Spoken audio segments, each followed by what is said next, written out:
ഇത്തവണ കോഴിക്കോട് നോർത്തിൽ നിന്ന് ബി.ജെ.പി സ്ഥാനാർത്ഥിയായിട്ട് ജനവിധി തേടുന്നത് നവ്യ ഹരിദാസാണ്. നമുക്കറിയാം കോർപ്പറേഷൻ തെരഞ്ഞെടുപ്പിലേക്ക് 3 തവണ മത്സരിച്ചു, പിന്നെ വിജയിച്ചു, ഇപ്പോൾ മറ്റേ കൗൺസിലറായിട്ട് തുടരുന്നു, പിന്നെ അതുപോലെ തന്നെ മഹിളാ മോർച്ചയുടെ അധ്യക്ഷയായിട്ട് തുടരുന്നു. ഇപ്പോൾ വീണ്ടും ഒരു കർത്തവ്യം, ഒരു മത്സരത്തിന് പാർട്ടി തീരുമാനിച്ചിരിക്കുകയാണ്. എന്താണ് പറയാനുള്ളത്? വലിയൊരു കർത്തവ്യമാണ് പാർട്ടി ഏൽപ്പിച്ചിരിക്കുന്നത്. കോഴിക്കോട് നോർത്ത് നിയോജക മണ്ഡലം ബി.ജെ.പിയെ സംബന്ധിച്ചിടത്തോളം എ ക്ലാസ് മണ്ഡലമാണ്. കഴിഞ്ഞ ലോക്കൽ ബോഡി ഇലക്ഷനിൽ വളരെയേറെ മുന്നേറ്റം നടത്താൻ സാധിച്ചിട്ടുള്ളൊരു മണ്ഡലം കൂടിയാണ്. 7 കൗൺസിലർമാർ ഈ മണ്ഡലത്തിന് സ്വന്തമായിട്ടുണ്ട്. അപ്പോൾ ജനങ്ങളുടെ പിന്തുണ തീർച്ചയായിട്ടും ഇന്ന് ബി.ജെ.പിക്ക് അനുകൂലമാണ് എന്നുള്ളൊരു സാഹചര്യത്തിലാണ് ഇന്നത്തെ ഇലക്ഷൻ കടന്നു പോകുന്നത്. ഇവിടെ ബി.ജെ.പി തന്നിരിക്കുന്ന ഒരു കർത്തവ്യം എന്ന് പറയുമ്പോൾ സ്ത്രീകളെ പ്രൊമോട്ട് ചെയ്യുക എന്ന് പറയുമ്പോഴും സ്ത്രീ ശാക്തീകരണത്തെക്കുറിച്ച് നമ്മൾ സംസാരിക്കുമ്പോഴും ആ ശാക്തീകരണം എങ്ങനെ സാധ്യമാകുന്നു എന്നുള്ളത് ഗ്രൗണ്ട് ലെവലിൽ അപ്ലൈ ചെയ്തുകൊണ്ട് ബി.ജെ.പി ഒരു എക്സാമ്പിളായിട്ട് ഇവിടെ സെറ്റ് ചെയ്തിരിക്കുകയാണ്. അപ്പോൾ ഇനിയിപ്പം തദ്ദേശ തെരഞ്ഞെടുപ്പിലുള്ള 7 കൗൺസിലേഴ്സിന് കിട്ടിയെന്ന് പറഞ്ഞു. അപ്പോൾ ഈ ഒരു വോട്ട് നിയമസഭയിലും പ്രതിഫലിക്കും. എങ്ങനെയാണ് അതിൻ്റെ ഒരു?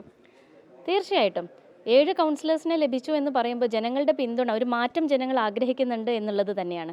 മുൻപ് LDFിൻ്റെ കുത്തകകളായിരുന്ന പല വാർഡുകളും ഇന്ന് ബി.ജെ.പി കരസ്ഥമാക്കി കഴിഞ്ഞു. അപ്പോൾ ജനങ്ങളൊരു മാറ്റം ആഗ്രഹിക്കുന്നുണ്ട്.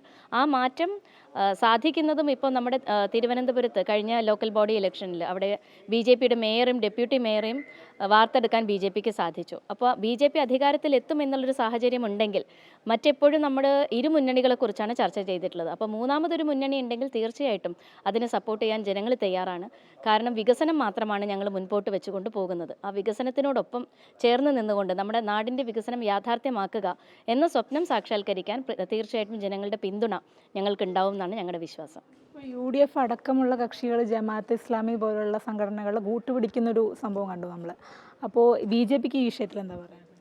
ജമായത്തെ ഇസ്ലാമി, PDP പോലെയുള്ള വർഗീയ സംഘടനകളുടെ കൂട്ടുപിടിച്ചുകൊണ്ടാണ് LDFും UDFും അവർ പരസ്പരം കലഹിക്കുന്നുണ്ടെങ്കിലും ആത്യന്തികമായി നമുക്കറിയാം ഒരേ കോസിന് വേണ്ടി പ്രവർത്തിക്കുന്നവരാണ് എന്നുള്ളത്.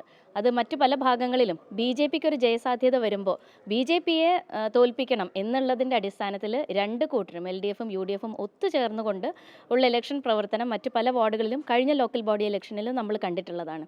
എന്നാൽ ബി.ജെ.പി അന്ന് മുൻപോട്ട് വെച്ചിട്ടുള്ളതും ഇന്ന് മുൻപോട്ട് വയ്ക്കുന്നതും ഇനി തുടർന്ന് ബി.ജെ.പിയുടെ അജണ്ട എന്ന് പറയുന്നത് വികസനം മാത്രമാണ്.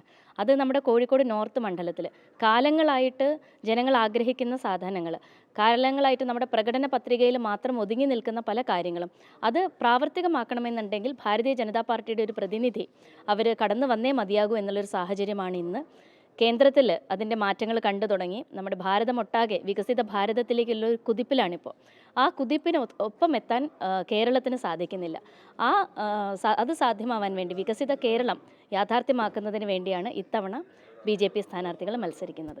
എത്ര വോട്ടുകളൊക്കെ പ്രതീക്ഷിക്കുന്നുണ്ട് നമ്മൾ? ഏകദേശം രൂപം വോട്ട് തീർച്ചയായിട്ടും നോർത്ത് മണ്ഡലത്തിൽ ഒരു വിജയപ്രതീക്ഷ വെച്ച് പുലർത്തിക്കൊണ്ടാണ് പോകുന്നത്. നോർത്ത് മണ്ഡലം മാത്രമല്ല പല ഭാഗങ്ങളിലും തിരുവനന്തപുരത്തും തൃശ്ശൂരും കാസർഗോഡ് തുടങ്ങി പല ജില്ലകളിലും ഇത്തവണ വിജയം ഉറപ്പിച്ചുകൊണ്ട് തന്നെ എ ക്ലാസ് മണ്ഡലങ്ങളിൽ പ്രവർത്തനം ആരംഭിച്ചു കഴിഞ്ഞിട്ടുണ്ട്. സ്ഥാനാർത്ഥി മാത്രമല്ല, ഒപ്പം സജീവമായിട്ട് പ്രവർത്തിക്കാൻ ബൂത്ത് തലം വരെയുള്ള എല്ലാ പ്രവർത്തകരും ഇറങ്ങി പുറപ്പെട്ടിട്ടുണ്ട്. അപ്പോൾ ഏതായാലും കൺഗ്രാറ്റ്സ്, നല്ല രീതിയിൽ തന്നെ പ്രവർത്തിക്കുക. അപ്പോൾ ഏതായാലും വലിയ ആത്മവിശ്വാസത്തിൽ തന്നെയാണ് നവ്യ ഹരിദാസ് ഉള്ളത്. സജി തറയലിനൊപ്പം ലക്ഷ്മിപ്രിയ, അമൃത ന്യൂസ്, കോഴിക്കോട്.